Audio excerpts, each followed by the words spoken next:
All right. We are live. All right. And you're back at the Apartment of Solitude. Welcome again, men, women of culture. Haters, you have your place you can sit where they shit over there. Anyway, I almost Jesse Jackson rhymed that, didn't I? Aw, getting better. Still on that road to 300 subscribers. Looks like we're going to make it before the end of 2021. I shouldn't laugh about that. Anyway, so we're going to be reading again from Elijah's story, a book that I wrote back in 2011 and 12 was when I finished doing a lot of work with it. And as I've been reading this, I've been doing a lot of quick edits because whenever I read it now in 2021, the wording sometimes will not make sense. When you write something, you're rewriting it in your head already, and you rewrote it 4, 5, 80 times. It sounds right to you. It's good. It's good. You can do it. You can do it. So anyway, when you write things, you're not in your best interest to be an editor. So don't edit your own work. You're going to fail. This book is a failure because I did that, and I will happily admit that. Now, that's something that an honest person can say about their own work, and I will say that the book did make me money, and it did put me on the map for a little bit. And if I would have continued writing and putting out work, who knows what would have been now. But the more I wrote this series, the more I really got upset. And I've got 4 books that are finished. 2 of them I've published. But the other 2 books are probably never going to get published because there's no need for me to publish them. All I would do is want to burn those books like a proud Jew in 1940 Germany, because I can't stand the fact that these started to mimic our own reality. That's a problem. When your fiction that you're writing starts to look like what's going on in your future, and then the future will happen, it becomes your present, and all the shit that you wrote about and all the bad events you wrote about became a normal thing, like the increased crime statistics, the crappy immigration, all that. And so I might revisit the idea of editing those books with somebody else's eyes. But for right now, I'm just going to let those books just sit, and maybe America will have an upswing for once. Maybe things will get better. We had good 4 years, and now we got the blow Joe party running America. And I don't know how much longer Joe's going to be in charge. He was hitting on a woman today, or yesterday, excuse me, saying that she looked like a freshman in college. And you just see Kamala Harris there wringing her hands like I can't wait to push him down the stairs.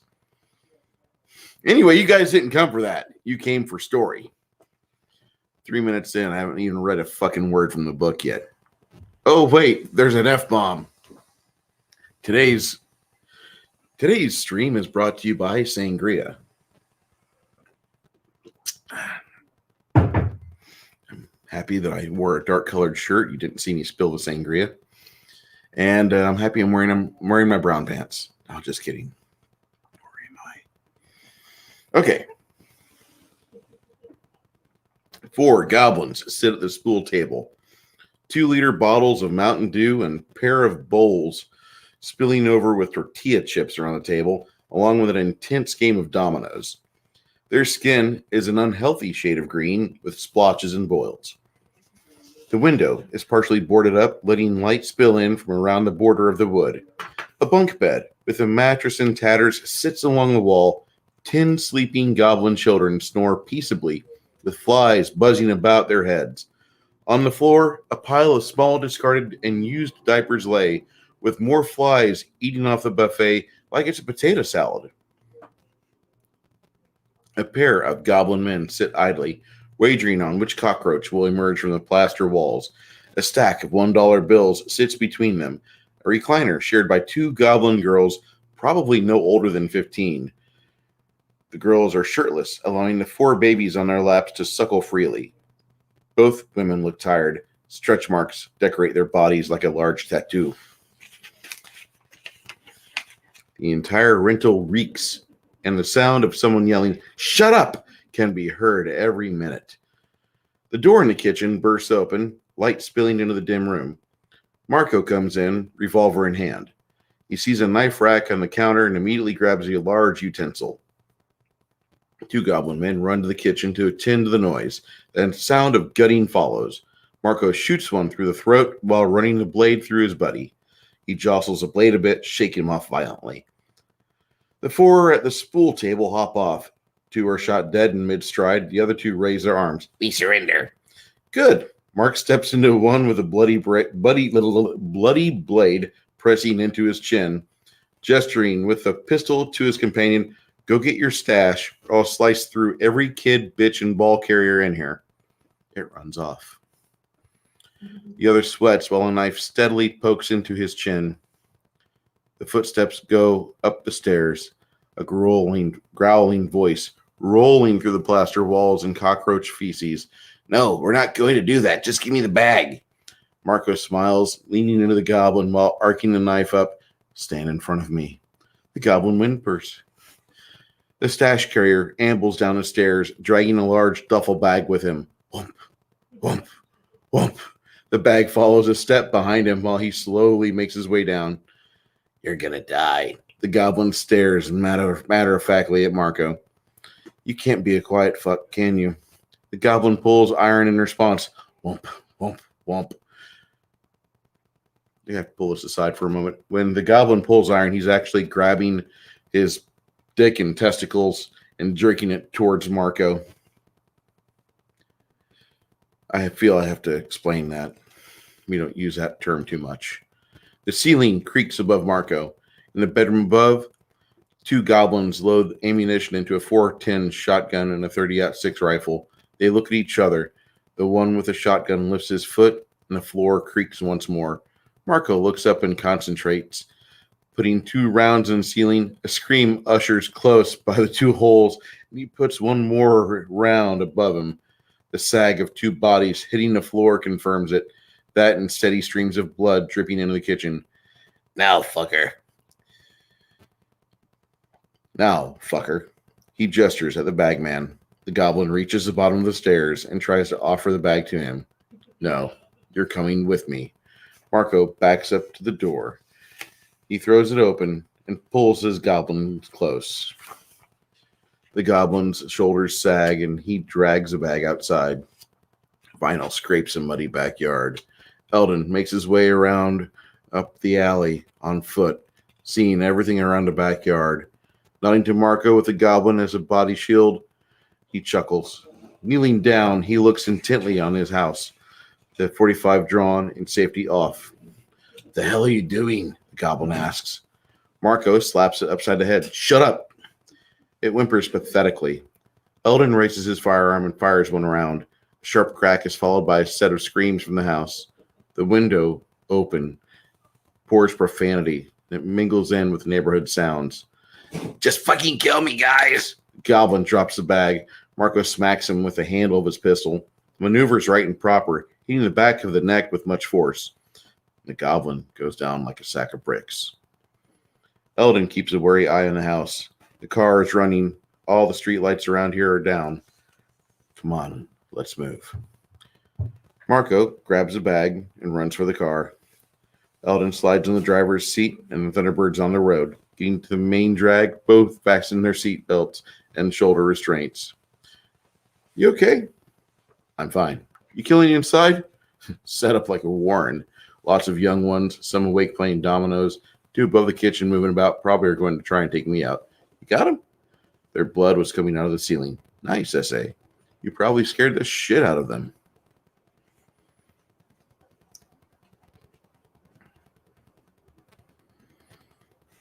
At Fruit's store, the two men make their way through the mess of the customer waiting area. The counter, Fruit is smiling from ear to ear. A large, black-skinned orc is sitting nearby with a newspaper in front of him. Micah, Eldon, it looks like you boys did well. Fruit states this with the bag set on the counter. Fruit hefts it to the threadbare couch next to the orc. Make sure it's what you want. There's about a half dozen dead where we were at, Marco states. Fruit looks at the orc and clears his throat. The orc sighs, putting his paper aside. Fine. He opens the bag and fingers a product at it. We good? Slim, go grab the first aid kit and wake up Mr. Mouthy. The orc stands up, scraping the hair on the top of his head on the ceiling. Ambling to the back of the store, he disappears. So, is there anything else I can do for you fine gentlemen today? Fruit stands on the counter, rubbing his hands together. Marco pops his neck. Grick has a guy he usually tails around Midwest. Big halfsy, like your boy Slim. You aim to find him? He's got some material that our handlers really want to get their mitts on. Nothing that we care about. We're soldiers. Jesus walks into the room slowly with a Pilsner glass and a strange blue fluid in it. He swirls the liquid around a bit, sniffing it. Slim follows him in. This should set his jaw and fix the brakes. Jesus looks back at the large orc, then quaffs the contents of the glass. He winces, tasting the bitter liquid, turning his neck this way and that. Setting the glass on the counter, he steps back out of range of Fruit. You okay, bro? Jesus nods, pressing his fingers on his jaw. Took a nap. Everything. Marco turns to Fruit. You didn't bust his cherry while he was napping, did you? Slim slides a laptop across the counter to Fruit. Fruit starts working on the laptop for a few moments. Your Mark's name is Elijah Branch. Works for Zarzini's here in town. Does a little bit of logistic work. Last time he's seen was here at a Walmart parking lot. He spins the laptop around and shows a picture of Elijah looking at a VW Beetle.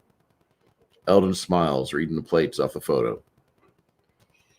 Marco, nothing makes me happier than reading about how some drug war continues between goblins and Mexicans. I just wanted to tell you that what you did here in town will hurt the people that I constantly have to push against the distribution arena. Marco nods. Chalk it up as even. When you boys are in town again on the weekend, get in touch. I know a few women who are low morals, and they would make a fine night for you. Be very entertaining. Fruit looks at the three of them. Jesus, Eldon, and Marco nod in unison. The three step aside. Eldon, get on the horn to Tiffany. She should be able to get us a whereabouts last seen from cameras along the interstate. Marco waits for Jesus to get in the back seat before he steps in and fastens his lap belt. Jesus finally speaks when they're seated in the T-Bird. Don't go yet. Marco nods and Eldon waits patiently. Moments later, Jesus starts incanting a low murmur, and seconds later, a column of fire appears behind the window of Fruit's storefront. The entity, composed of fire, moves about the flammable location, setting ablaze to all it touches, licks of flame reaching to the ceiling and walls. Inside the store, screams of terror, gnomish and orc bellow out. Marco nods to Eldon. Jesus sits in the back, smiling like a Cheshire cat.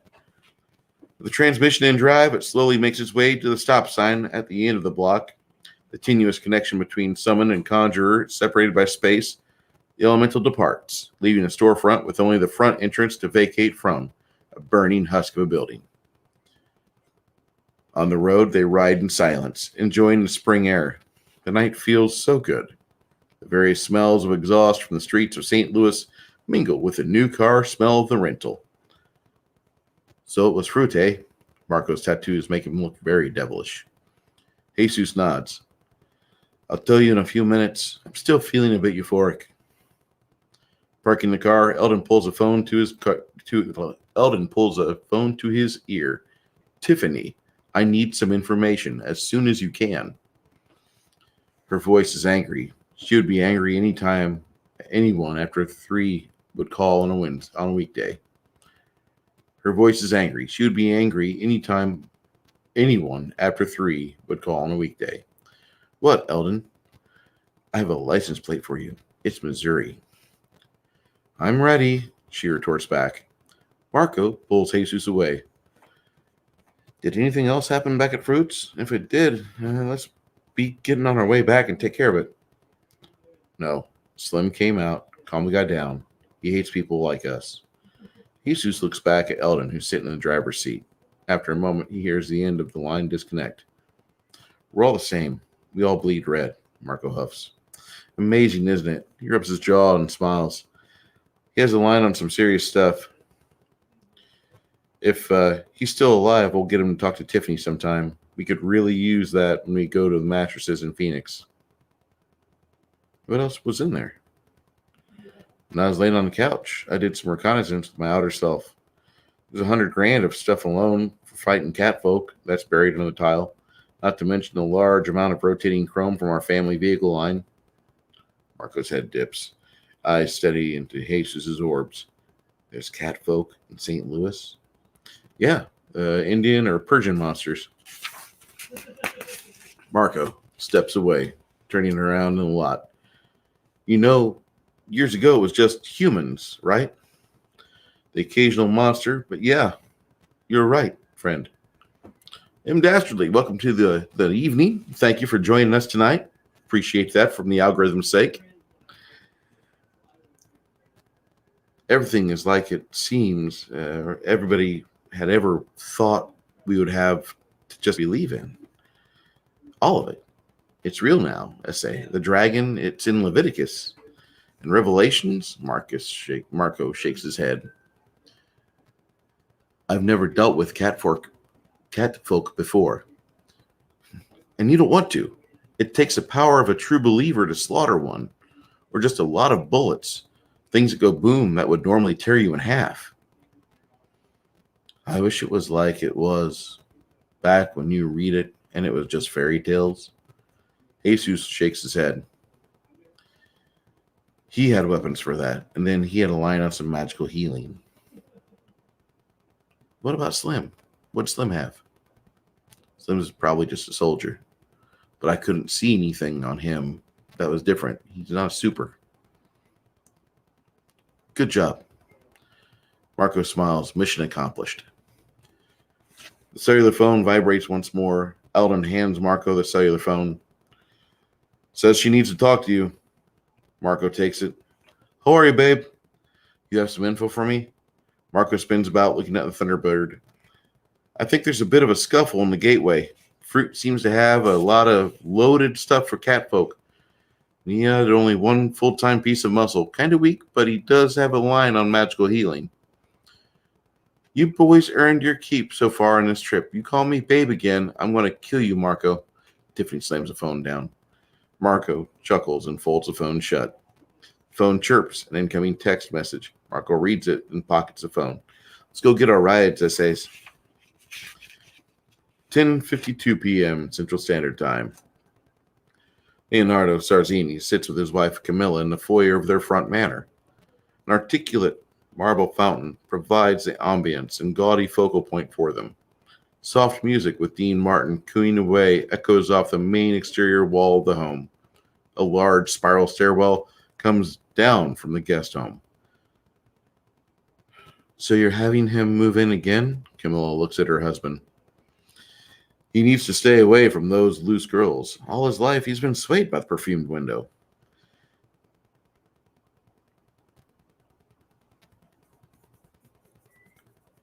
Unless you're against it.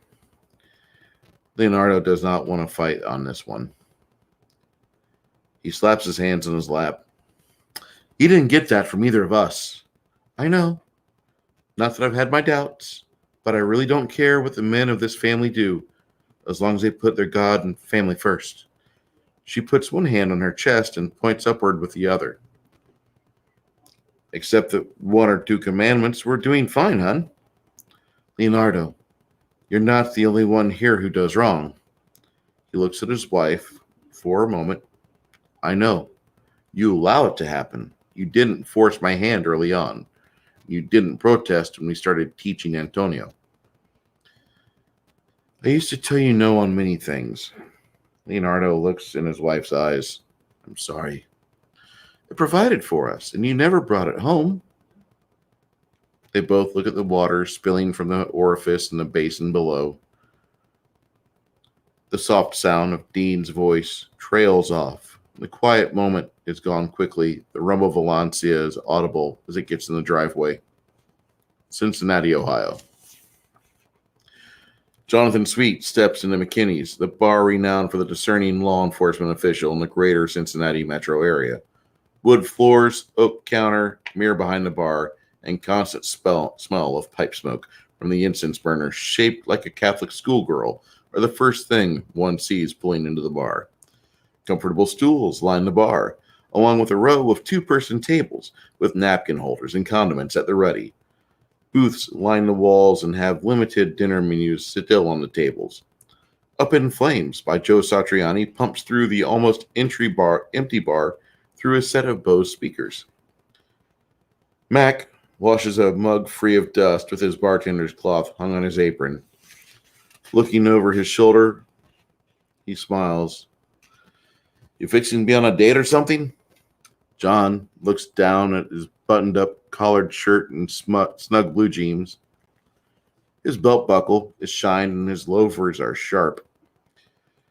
So I can clean up every now and again, can I? Mac leans over the bar. Come here, guy. Hey, Eddie Lamar. Mac leans over the bar. Come here, guy. John leans next to Mac. Mac says to John, there's a gal that just went in the bathroom. She said she was supposed to meet you here tonight. You finally back on the horse? Fucking Williams. The Fed set you up with this one. She's almost out of your league. Mac's head turns to John. You have any Irish Reds that are good and cool? Mac nods and straightens up, putting the mug on the counter and fetching another. He pours the two of them a full state. I'm just saying, if this is you on the horse, then you'll be impressed. John exhales. Where is she sitting? Mac carries the mugs in one hand and the bottles in the other to a table near the billiards. On the chair is a jean jacket that has seen plenty of use. Setting the drinks on the table, he pulls John's chair out a bit and then heads back to the bar. Flipping the televisions in the bar to ESPN, he prepares himself for the after-dinner crew. Finding it, he relaxes. John settles himself in the chair and doesn't wait long. A soft touch on his right shoulder, and a slender arm drags itself across the table.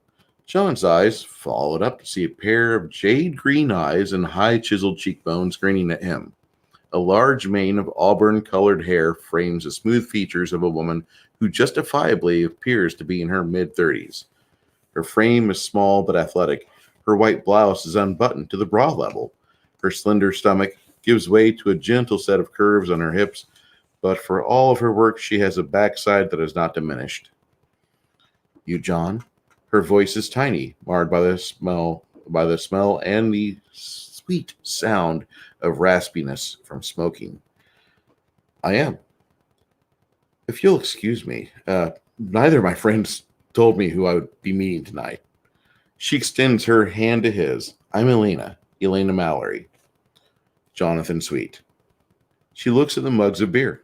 Is this mine? It is. Are you hungry? I think the man would be able to get us a pizza if we order now. That would be great. I made food for everyone else but me before I left the house tonight. John nods. Damn pre-made families. She doesn't so much as drink her beer as inhale it. Oh, wow. What type of beer was that? Killian's. I can order another. John imagines $100 tab and leaving Elena on Monty's stoop. Mac swings by the table and pours the rest of her bottle in the mug. She kills it before he can twist the cap off the second bottle. Mac gives a wary eye to John as he sets open the bottle, places it on the table slowly. John watches her kick the second bottle back. What do you do, Elena? I work for the city comptroller. It's a job I've had for the last 12 years. Good deal. You mean you pay for me, right? Elena looks at him in the eye while she guzzles the beer. John looks at his mug that he hasn't touched as of yet. I prefer any woman I date to have a job, if not a career, and her own income, yes. It's kind of asinine, don't you think? What if you found some 20 something and got it pregnant while she was in your car between semesters? I'm better disposed to that idea if you have a job. Okay, I can't really blame you for the fact I got pregnant with my first when I was 19. I'm just saying that I'm so sick and tired of the bullshit on these blind dates and first dates where someone looks at my ass and asks me if it does something else to earn money through the day. John nods. You do have a booty. I have to admit that my friend Monty picked you out, and he didn't ask me or anything. He just went through his contact list and in less than a day had me a date at my favorite bar. She leans in close. Do you like a girl with a big ass? John looks at her for a moment. I don't think it will work between us. I think you're attractive and even out of my league, but it's your attitude and it just turns me off. Why? I feel like at the end of the night, I'll be in front of the apartment with a yellow sticky on your forehead, ringing a doorbell for my friend Monty laying you on the stoop. You're an asshole. She stands up, finishes her beer, and grabs her jean jacket. I'll eat with you, but that's all I'm offering. John doesn't move from the table. In seconds, he watches her go out the door, and her ass with her.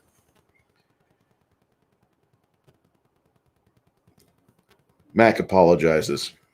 I didn't get much out of her when she first arrived. Fuck it. Well, not with your dick and me pushing. Both men laugh. She looked good. I know, right? I feel like I should be kicking Monty's ass for playing that one over on me, though. He's got more leftovers than my grandmother's refrigerator. Max smiles and starts wiping his tables down again. The television is on in the waiting room, but has been set to mute long before Elijah crossed the doorway. Elijah looks at Sheila's sleeping form before he covers her with a blanket. When he pulls it to her chin, she whispers, "Why not just lay down with me? If I do, I'll fall asleep, and I have about a half hour left of it, and that'll be done. I'll be in here." What is left? Tightening everything up. I just need to make sure that the tranny doesn't decide to fall out on us when I'm pushing it at 70. Elijah shuts the television off, making sure that she is good. He leaves the room in darkness and the sound of her soft snores. In the back seat, he checks the manila envelope. Nothing's amiss. He closes it back. Wrapping up the entire evolution of the repair job, he unplugs the tools and places them back in their proper places. Finally, he throws some sawdust on the floor before sweeping it clean. When he enters the employee restroom to wash up in the sink, he smiles when he sees a shower. Oh, somebody's going to appreciate the fact that I won't smell like German and automotive fluids, he announces to the room. He proceeds to enjoy a hot shower. 5:12 a.m. CST. Under the streetlights, Sheila walks back from Casey's convenience store with a stubby box of morning pastries. Trying to walk while she is indulging on a long john, she stops for a moment. Smacking her lips together, she pulls some of the icing that missed her mouth and properly sucks it off her finger. Elijah, leaning on the repair shop wall, watches her do this. His arms folded across his chest, he tries not to laugh. What is it? You fool. I'm glad you're doing this before the sun even rises, so kids don't see the faux porn outside the picture window. He waits for her to cross the rocks in the lot before he opens the door for her. Good. We're not eating while we're on the road. She sets the box down on the counter while he pours her a cup of coffee. Figure we have enough to do without trying to force feed ourselves. He finds a glazed delicacy and dunks it in the Java. She winces while watching this, adding the bags of sugar to her coffee drink. Finally, she adds 3 small creams to the concoction. I see I never have to worry about you stealing my drink. He grins even bigger when he sees a chunk of floating bread in the coffee. She nods going back to her long john. I have everything ready to go. Once the Cajun dwarf gets back here, I'll hand him his shop and say thanks. Elijah sips his coffee. It's still hot enough for a lawsuit. Sheila digs for another chocolate-covered piece in the box. I think I'm going to start later today. Get a head start on not getting any? Oh, you're still down to still satisfy me? Aunt Flo could be in town, but you're going to make me come, Elijah. Elijah's grin falls right off his face. No backsies. Grick comes out of a drug-induced slumber. The hospital room is bright white, which hurts his eyes. Wincing, he stretches. Lots and lots of electrodes are hooked up to his arms and chest. The sheet covering him ripples while he relaxes. He croaks, "Fuck me." The two cameras mounted on the opposite corners of the ceiling and wall pan the room. The monitors to the side of his bed beep softly. The IV drip bag is marked morphine. Grick smiles. The numbing effect is negated on his physiology. The side effects on human drowsiness does not apply to goblins that well. He coughs, racking himself with immense amounts of pain. He whimpers and then croaks. He pulls the sheets off his body. He gets a good look at himself. The little body hair he has developed over the years has now been shaved, partially off to give the bandages purchase on his olive green skin. Bloody bandages. 2 of them are on his chest, saturated in blood. Grick runs his hands along the bandages, peeling them up. His yellow teeth grit the length of a football-shaped head, and his eyes are red-rimmed, bloodshot. Pulling the tape off his skin, sees the wounds on his shoulders healing very nicely. The gut shot in his belly, he doesn't remember. The door opens. A human female walks in the room with an eye tablet tucked in her shoulder. Her outfit denotes her as being from the RN, as a badge does when she sits across from him at the bedside. She has a wedding band hanging on a platinum chain on her neck. Don't come closer. Grick's voice is hoarse. You need to stop acting the fool. She goes about the room, shutting the blinds, and then returns to the opposite counter to glare at the little one. You're Caucasian, but you talk black. There are 2 cops outside the door. Her pin points outside. Grick's eyes go to the window. Don't even think of it. You'd have an easier time trying to claw yourself through the stone wall. Grick smiles. The only reason why you aren't in here getting a tune-up is the fact this hospital has more surveillance on it than any other in the nation. Where am I at? Barnes. She points at her badge. Grick thinks for a moment. Within minutes, the cops around the downtown area could be within range to hit him with a snub nose. I need a better plan. The only reason you are alive, Grick, is a Jewish lawyer that has some interest in the greater metro area. He's currently sitting outside, opposite the cops, and has a smartphone running a recorder. He smells money. Grick grins. I need something to eat. A chocolate shake would make me happy. She eyes him, boring holes through the exposed wounds. The little fucker has been healing up at an advanced rate. Troll blood? Is that what goes through him? She pulls her eye tablet to an active state. Reading through the report, she scans for blood work. Her jaw loosens while she reads through the pay dirt. You'll get what we have, Grick. The goblin smiles, hearing the hatred in her voice. Amanda, are you a widow? She stands up. My husband is good police. She walks stiffly to the door. You answered questions like a lawyer talked to you before we had our meeting. She turns to face Grick one last time and says nothing. Grick smiles. I got under your pink skin. He balls his fists up and wants to dance, but the pain is nigh intolerable. Paula Patriot. Thank you, Heidi Lamar. With her out of the room, the well-dressed lawyer makes his way in. His bald head and rounded features are pleasant because of the smile on his face. His silky powder blue tie accents his eyes and gray suit. Pulling a chair that Nurse Amanda sat in just a bit closer, Grick, how are you? He fishes a card from his inside pocket in the blazer. His voice is timid but clear. Give me 3 hours. I'll be doing jumping jacks. Grick grabs a hold of the business card from the lawyer. I don't need you to do that. If you could stick around here a while longer, be a good boy, we will have more racism charges on STL's finest than anything in the LAPD. Grick looks at the card, then eats it. Sorry, I'm hungry. He makes rar rar noises while chewing on it. Gary Bigglestein, attorney at law. He looks at this act of starvation and continues, You really pissed off some locals today. He waits while the irritating shit continues to glare at him, and Gary blinks repeatedly 3 times. Grick's jaw unhinges, and the bits of card fall out. For a moment, he does nothing, while the drool pours from his mouth. He shakes himself visibly.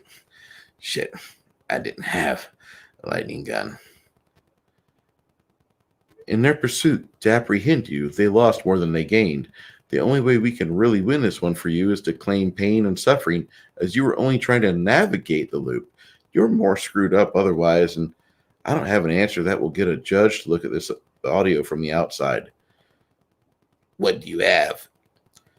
10 hours of racist commentary that makes other police departments look like colorblind Boy Scouts. I could hear them all night. I'm so hurt by their remarks. Gary smiles. You need to keep that modus operandi steady in that head of yours. That ugly as hell pigskin shaped melon of yours. He stands up and looks at the nude goblin. Cover up, unless you want to pursue for disability. You look like a garbage fire broke out on you with all the shaved patches. Do you represent Contessa? I deal with every legal aspect of hers in the Midwest. When I heard about the ruckus down here, I had my nephew get me down here ASAP. Tell her I'll be out in a few. Gary looks at him for a moment. Probably shouldn't try to leave. The stadies outside are going to try to arrest you. You do have a murder 1 charge against you for the guy you cut with the bracelets in suburbia. More for accessory and vehicular homicide with the Arcanist rider and those charges. I can't stick around here. You have troll blood, don't you? You have 2 ASWs and both look like they've had days to heal. They can't take me to jail. Not until you're released. Speaking of which, I have to go through the personnel records and make sure that you don't have some Nurse Ratchet trying to aid the Tune-Up Society by releasing you early. Amanda's a widow. Start with her. The nurse? The one that's been tending to you? Grick nods. I'm on it. Gary waves his way out. 10:19 a.m. Eastern Standard Time. Monty pours a berry crunch into his cereal bowl. Monty pours a berry crunch into his cereal bowl. The sunrise breakfast nook has all of his favorite things in full view of the gorgeous morning and his bachelor pad. Snagging one of the berry stragglers on the table, he looks up to see Shara standing in the threshold to the bedroom. You're like a little kid, she beams, walking with his red velvet robe into the nook. She kisses his forehead. Monty's eyes saunter about her. He likes his clothing more on her than himself. You know, we can't trade clothing, right? It's really comfortable. She sits opposite of him and puts a bowl in front of herself. His eyes drift down and see her breasts trying to pop out of the robe. Eyes up.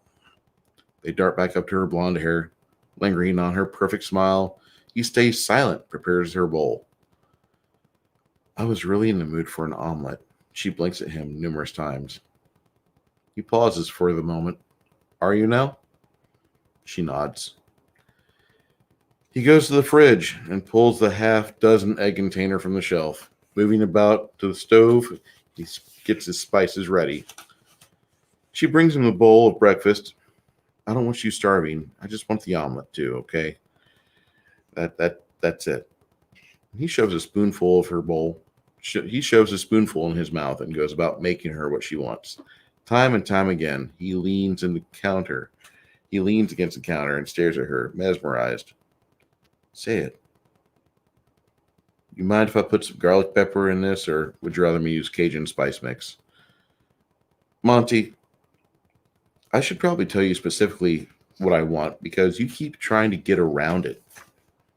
Monty wants to say, I don't know what you're talking about. Instead, he gets his spice mix and sprinkles it in the eggs. You lie like a dog and you're bad at it, Monty. Shara edges closer to him. I didn't have the nice two-parent household that you think I did. My growing up was rather painful. He lowers his spoon back in the bowl. For moments, his eyes linger on her mouth. If it hurts you to talk about your life, we don't have to, hon. She bites her lip and looks across the room. Eldon hears the phone ring first. He opens his eyes and pulls the phone to his ear. Hello? Tiffany here. The entire clan that caused your cars some issues last night has been decimated. Her voice is all business. Eldon wants to sit up, but he's a little exhausted. Great. What happened? Marco wakes up and sits up on the couch. He stares at Eldon, mouthing. Eldon dismisses his friend. Jesus, on the other bed, pulls himself upright. Eldon waves the two of them to go back to sleep. Tiffany continues. Find what you need and get out of St. Louis. There's more eyes in that town than I care to put out. Eldon turns his attention to the phone call. Listen, we do need to hang here for a couple hours. Then do it, but leave. Fruit's place got hit, and everything from my standpoint does not click. I wonder how safe you three are. Have you seen any Persians while you're up there? Eldon winces. So, do what you do so well, Eldon. Tiffany out. Phone call ceases. Eldon relates everything to his companions. At the end of it, he watches Jesus shake his head and puts his hands across his chest. Marco, the first to speak. We need to find Branch and go. While it felt good to put that pawnbroker out, we might suffer if we stick around here too much longer. For the road, Elijah smacks Sheila's ass on the way out of the building. He laughs a big, hearty laugh. The rocks crunch under their boots, audible over the VW's engine. Alex Trimbeard saunters up the drive to his business. He points to the VW and smiles excitedly, giving Elijah and Sheila an enthusiastic thumbs up. He leans in close. He leans in close to her and kisses her cheek. Elijah waits until she releases him, then grasps his arm in a warrior's handshake. Thank you. Alex nods. Elijah looks down back at the town once more, bids farewell to Wentzville, Missouri. It slides into the rearview mirror and rapidly diminishes with the little Volkswagen entering the interstate. You hear that engine? That's because I worked on it, Elijah. Sheila smiles, the wind whipping her hair about the cabin. Elijah gestures for her to turn on the radio. Oh, I get to turn on the radio? She does so and begins searching through the stations. Elijah grins, taking the US 61 exit. Watch this road.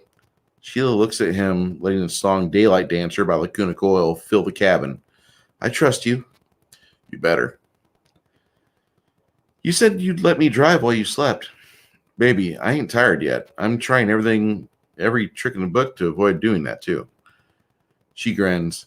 You just don't want to have to pull over and do the duty on me. You don't like Aunt Flo. You're right, I don't.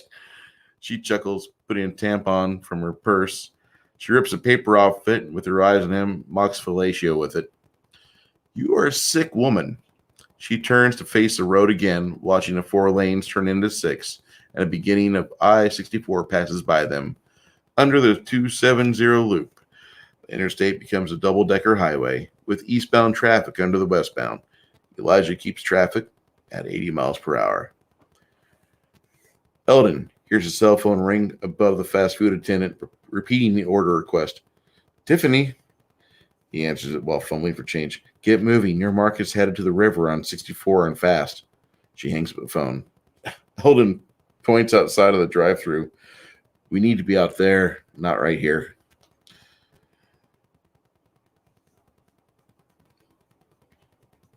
Motherfucker, the arch is right there. Marco points at it. Busch Stadium is right there. And the interstate is right there. Marco continues to show him the sights. Jesus sits in his Thunderdome, Fire Dome, watching Marco and Eldon have another fight. Jacking the volume, he ignores the surroundings for a moment and lets his hands pantomime beating snare drums in tune with the beat he listens to. Scene change again.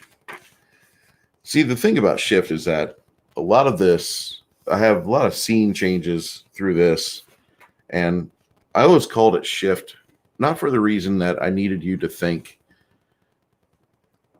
about the way that things have changed. You know, we have magic and we have all of the technology in this world, but I need Shift to be in that mindset to where I don't have scenes that will take up 5 or 7 pages. I have scenes that will take up 3 or less, and I have a lot of those because a lot of this is specifically in the mindset when I was writing it. I wanted it to be fast. I wanted it to be just nailing down little plot points, and you would see bits of character through the different characters, and you would be able to enjoy that flow of the story because I was always more concerned with making sure that if the characters weren't interesting, the narrative was interesting.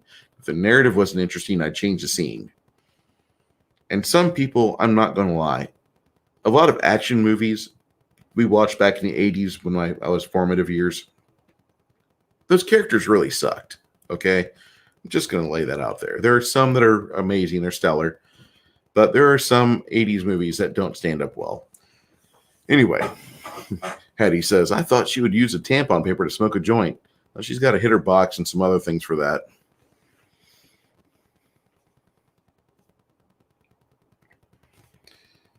Okay, Sergeant Damon York looks at the ceiling.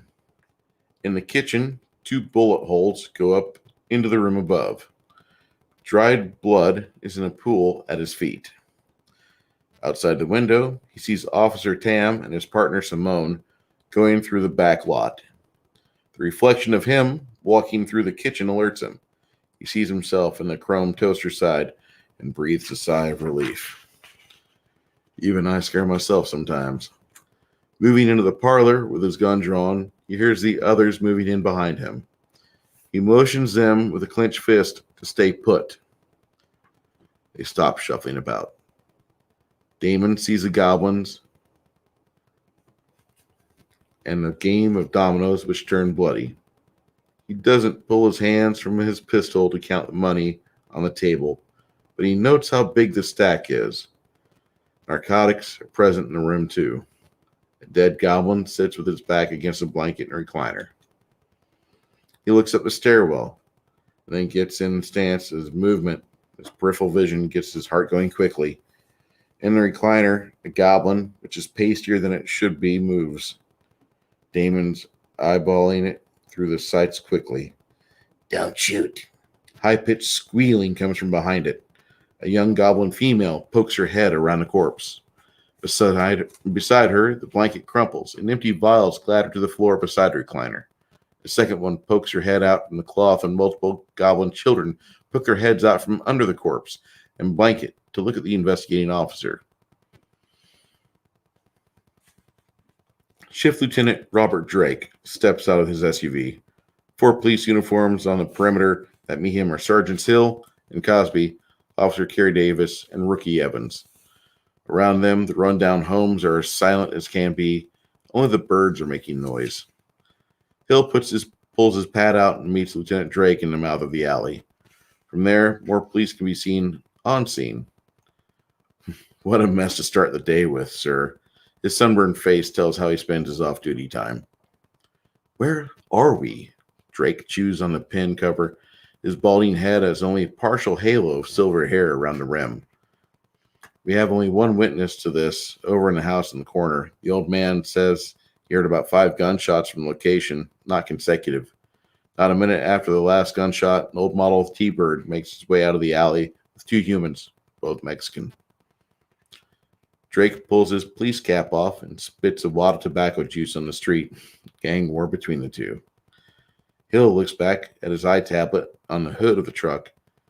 Since the greenies are involved, I will send a report to Ops. Oops. I'll send a report to Oops and wait for them to give an official word on how we're supposed to advance on this. This is going to be more complicated than anything else.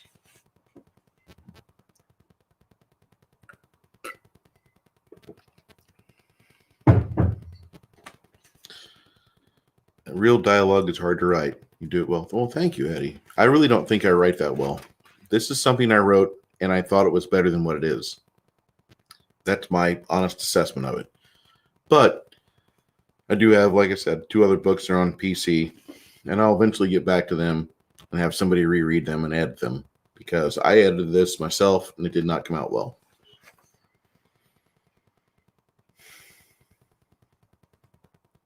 I will send a report to Oops and wait for them to give an official word on how we're supposed to advance on this. It's going to be more complicated than anything else. The Goblin Warren is a mess. About 40 live in this 2-story house with all the roaches, and the chinks could eat at a buffet. What we have here is a bad dope snag. Anybody else talking about this yet? Happened yesterday, but reported in the last 30 minutes. Drake points at his own chest. It interrupted my breakfast. Hell, you eat when you can, right? Pats his stomach. I'll have to wait until I'm dead to really eat. Right. Hill hears a growling sound from Drake's stomach. Shit, you ain't lying. Drake holds his tummy and nods. Hitting 40 sucks. He lets loose with a ripper of flatulence. Hill backs away and motions Drake to follow him at a relaxed rate. Easy does it. I don't want you to rupture something and hit us all with a Taliban special. I got family that live less than 2 miles from here. Sergeant Crosby pulls the interceptor from the mouth of the alley to allow Drake to pull his SUV into it. Drake drives into the alley until the police on scene to tell him to place it in park. Drake steps out. Officer Simone, a red-headed lady, raises to her full 5 feet and smiles at him. Looks like another day in the life down here. She grimaces, handing him a baggie with crushed vials and white powder. I'm sure we'll find more of that around here. We could find a crime here if it wasn't for the fact everybody wants to label it a socioeconomic petri dish and use the neighborhood as control specimen. Officer Tam and Officer Spencer salute Drake when he moves through the backyard. York is inside, told the team to stay put while he's in it. We found some shell casings here that are over a week old from discharge. Keep documenting those. We're going to put every one of these vermin away for what we have here. Drake looks at the low clothesline billowing with sheets. The second line has children's clothing on it, drying in the sun. In the kitchen, Drake looks down at the bloodstains on the floor. He looks for drag marks, but doesn't see none. The walls have no splatters. He looks up, seeing entry points in the ceiling. Small bloodstains surround them. Wyatt Earp? Officer Spencer asks. I know. This isn't the work of someone who just wanted free samples.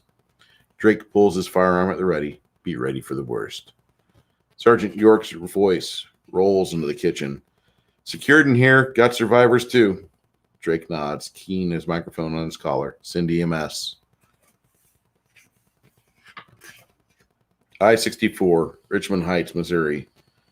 The VW's engine hums as it goes up over the hill. Elijah keeps his foot steady, looking over to Sheila. We're not far from the Illinois border. Have you been to the casino in this town? No.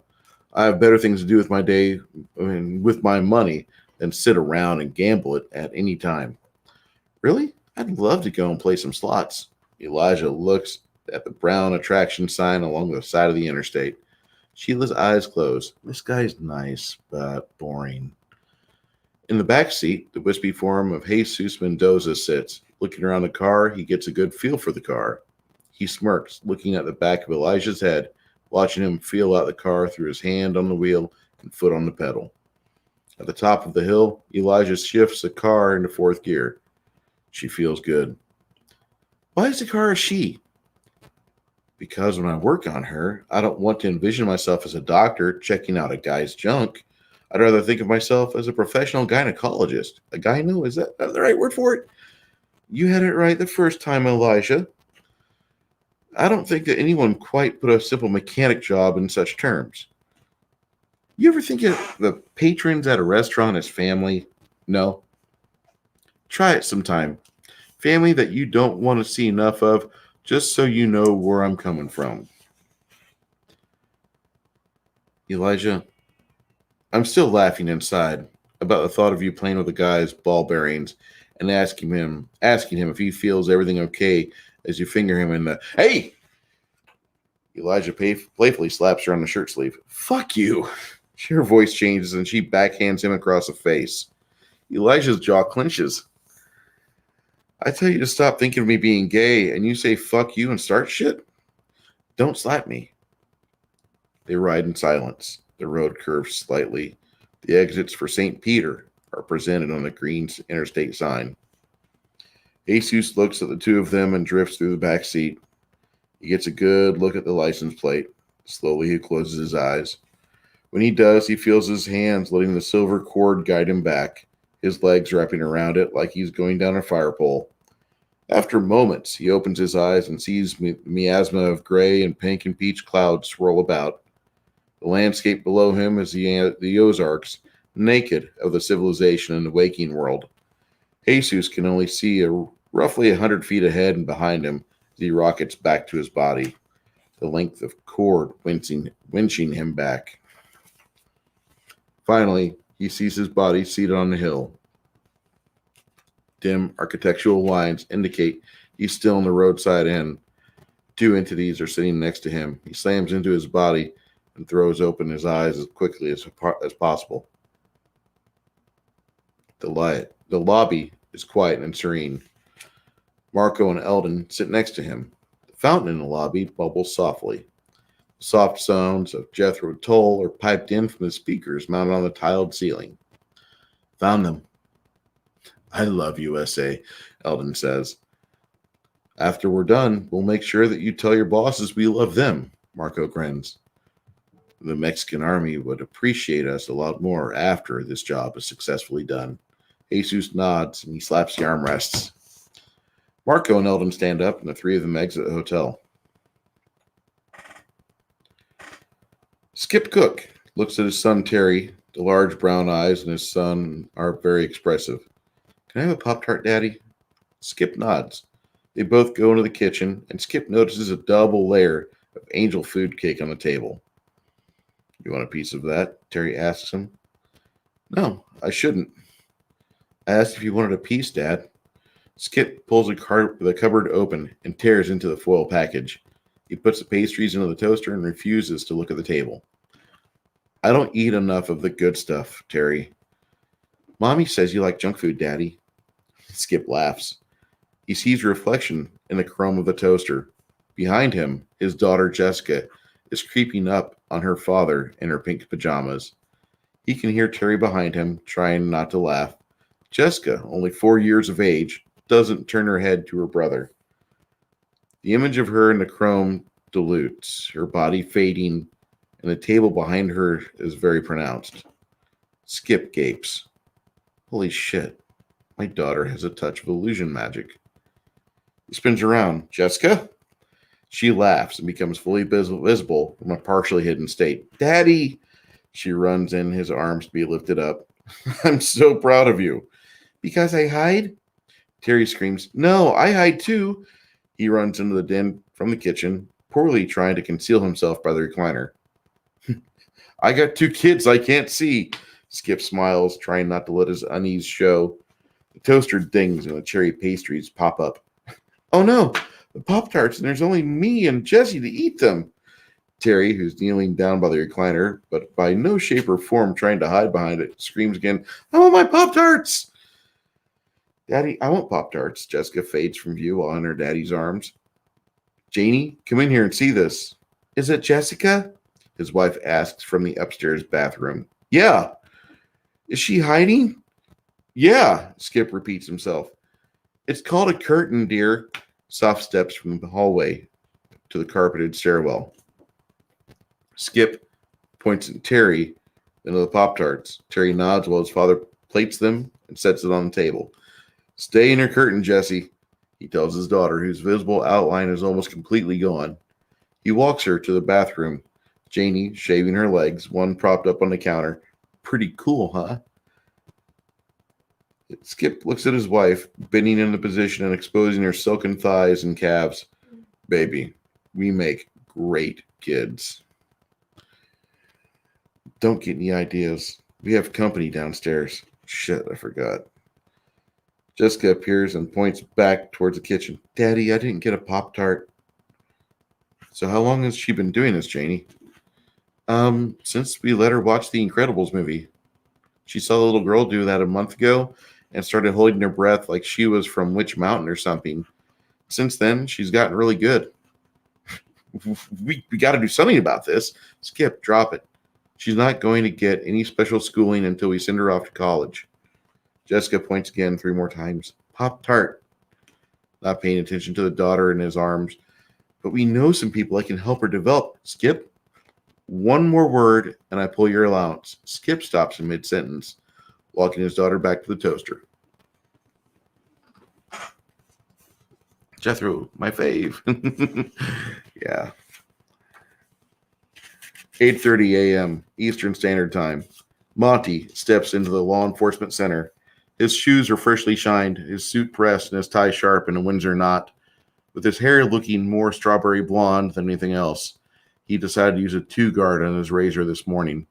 Walking to his desk, he sees out the corner of his right eye someone stands up. Williams, it's Jonathan Sweet, in uniform. Officer Sweet. Monty motions to him to come over to his desk, setting the Wall Street Journal on the horizontal surface. Monty pulls his jacket off and drapes it over the chair. Nice brush off with Elena. John stands in front of Monty while the Federal gets his morning in order. I thought you and her would at least have something in common, one thing in common. I'll get my own dates. Thank you. You didn't have a white-knuckle howler monkey sex with her while bitching about me now, did you? Monty's expression is that of shock. She's more interested in what you're pouring than anything else, Monty. Stumbled off the wagon, she did. You set us up at a bar. Our bar, John, our bar. If something is going to go right, then all of us will know about it because you can't keep your mouth shut. The faces of other law enforcement officials start to rise above the dividers and aisles, watching the morning drama unfold. I tried calling Shara last night after the blind date. Monty spins in his chair. Tell me, John, do you always come off so personable? You gave me another broken angel, Monty. John, guys, pay attention to other things. John, every woman's messed up. Every guy's messed up. Every one of us is fucking crazy.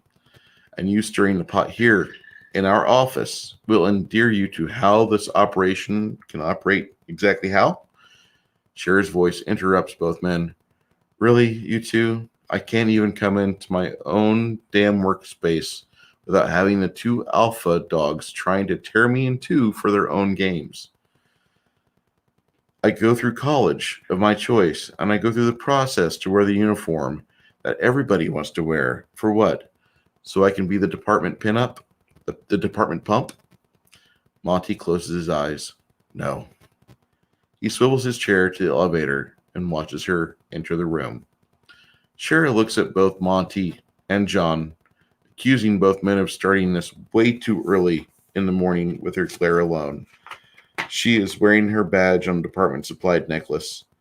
Her red blouse and black skirt exude sexuality and sensuality, the confidence flying off her legs as she walks in the office and an often-remembered portion of the day for many of the other staff. I'm sorry, Shara. John's hands are open, but with no desired response from her, he lets him slap against his thighs. Fuck you both. As far as I know, there is such a thing as consenting adults, right, John? And Monty, stop giving him ammunition to pester us both with. You two are like 12-year-olds. She saunters off to her desk, which is behind Skip Cook's workstation. Monty stays silent, letting the office watch. He opens the browser on his desktop PC, watching the information load up. John, if you want, we'll discuss this long after we calm down from it, he mumbles to the close by police officer. The others in the office start to sit, seeing that Shara has ceased the confrontation. On Monty's monitor, an instant message window pops open from Arliss Murphy, the senior agent for the Bureau in Cincinnati. Can you do me a favor and stop causing shit to happen? Monty keys in a response. It's sweet.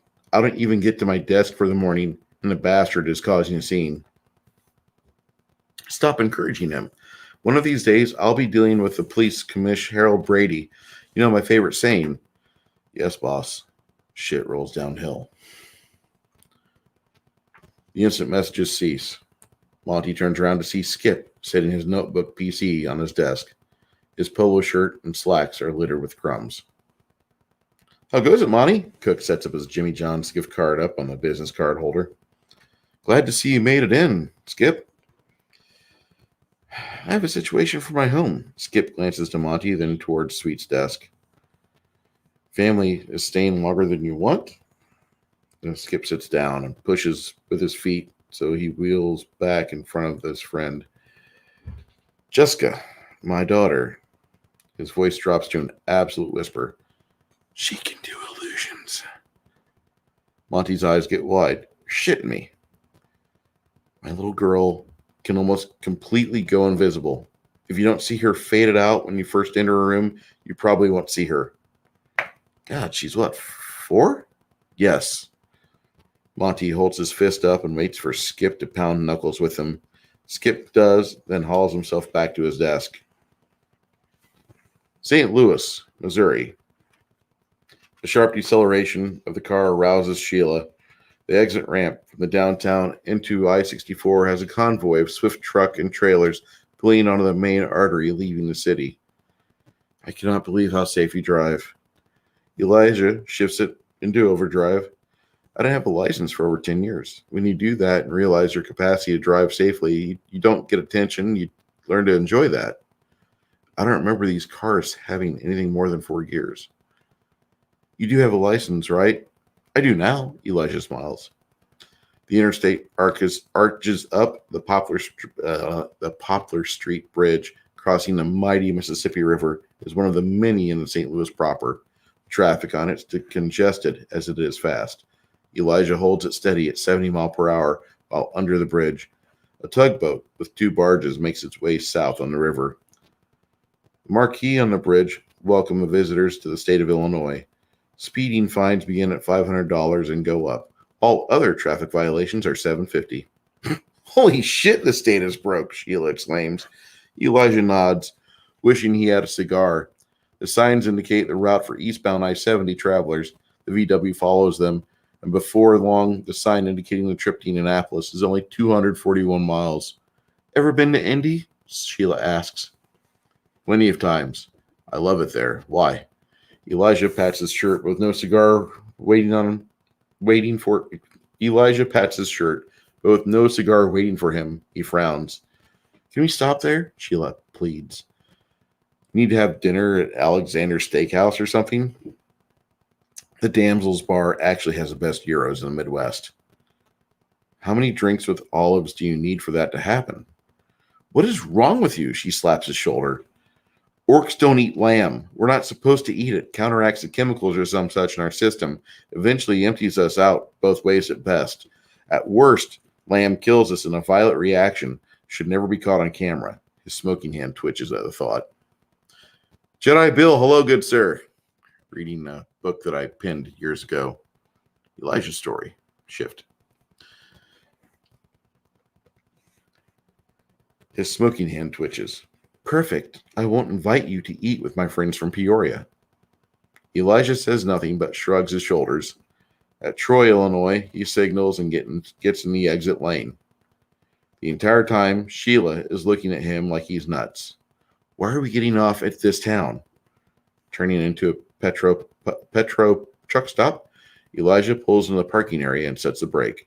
Getting out, he goes inside the store and picks up some fuel injection cleaner, an aerosol can labeled Fix-A-Flat, and a package of cigars. In the lot, he finds Sheila still fuming in the passenger seat. While he pulls the cellophane off the cigars, she stares.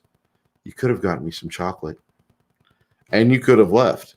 He slams the car door shut and gets rolling back eastward.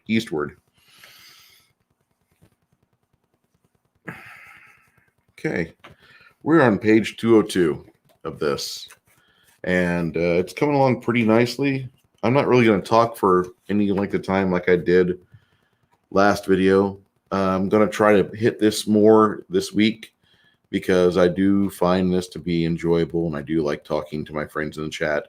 If anybody has something they want to share, hold on. Let me get the invite up here.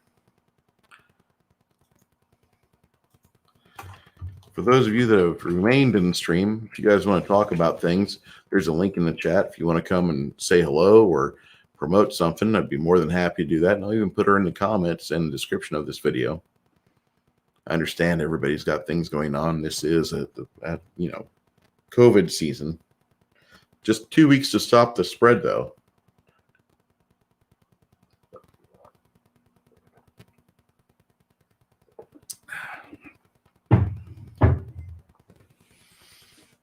I'll give that a few minutes. If you guys want to swing by.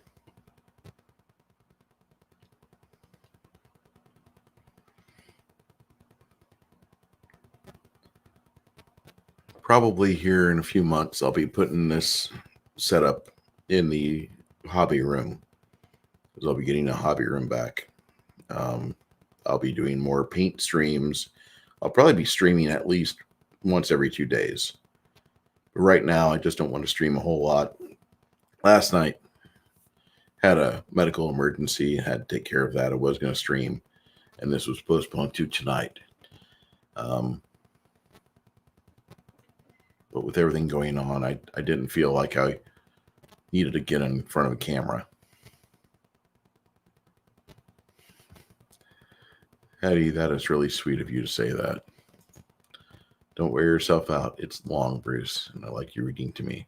Well, I appreciate you being here in the chat, Hetty. And if I get the chance to see you again in John Talks' chats or anything like that, I'll be more than happy to say hello to you. Also, we had another person in here. I don't know if M. Dastardly is still part of the chat, but I really appreciate him. He's one of my guys. I see him on Sundays whenever we start streaming again at Machiny 90.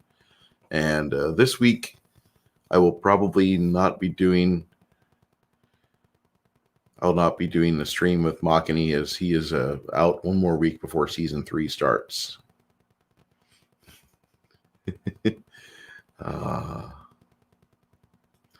Thank you, sweet Hetty. All right. Well, I need to rest, and you guys, I can only imagine if you're on the North American continent, it's getting late where you might be, or it's going to be late. But be safe. Keep your eyes open. There's a lot more at play than what they're going to tell you on the news, of course. And don't let people try to tell you anything that you witness otherwise. So you all be well. On the 10th of February, 2021, it has been a pleasure. God bless.